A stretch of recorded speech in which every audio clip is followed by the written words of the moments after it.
Mm.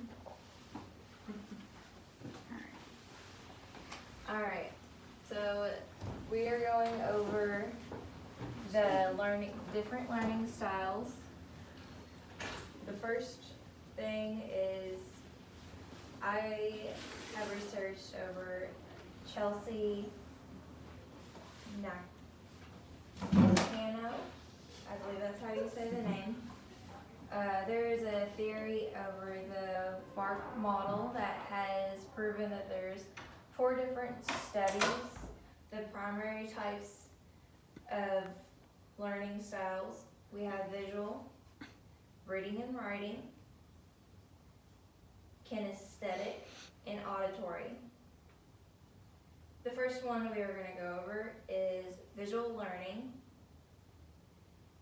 This is whenever someone can look over a page in the textbook, magazine, or cookbook or something, and they'll be able to memorize that, like if they're taking a test over something, they can remember everything that's on that page, what diagram, what table was on there for each part that they need for this test or whatever that they need it for. And it's always good to have that little memorization there. Some people, they can have very little memorization, like they can memorize little parts of textbook, magazines, cookbooks, or say they're doing their music, they'll be able to remember those little bitty parts for whenever they have like a play or something. The next one I'm going to go over is reading and writing. Not a lot of people can do the reading and writing, but with this, a lot of them do their notes in a special way. They will use different colors, highlighters, those little bitty doodles to help them remember what they're needing to remember for like tests and all of that. For example, here's some of my notes. I like to use different colors to help remember. And it does help in like my little bitty doodles I have on the side.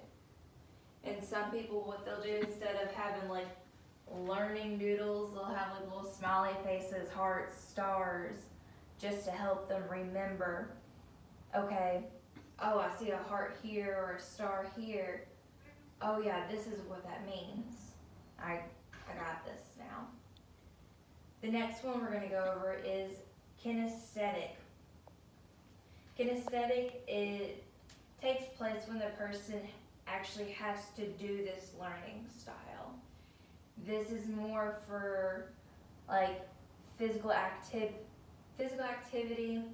or good for nurses and surgeons because they have to actually do this because they'll have to get their hands in to be able to remember, okay, where does this valve go?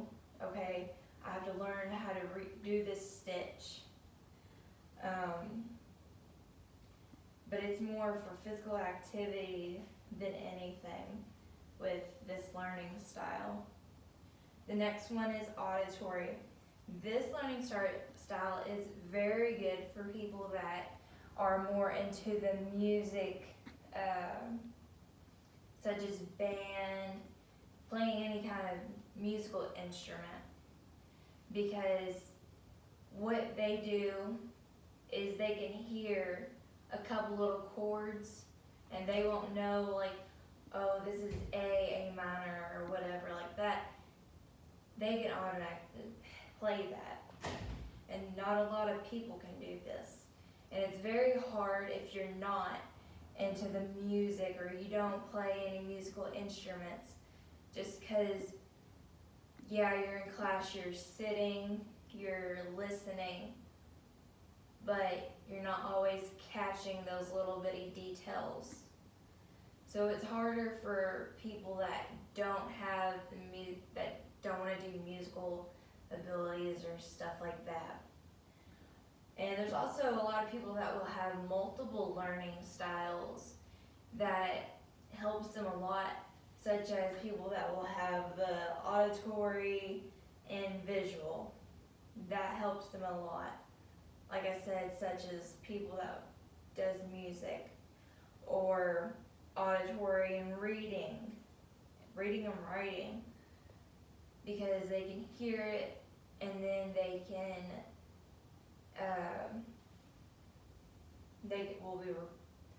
they're reminded by their special little characters or colors they have on that page,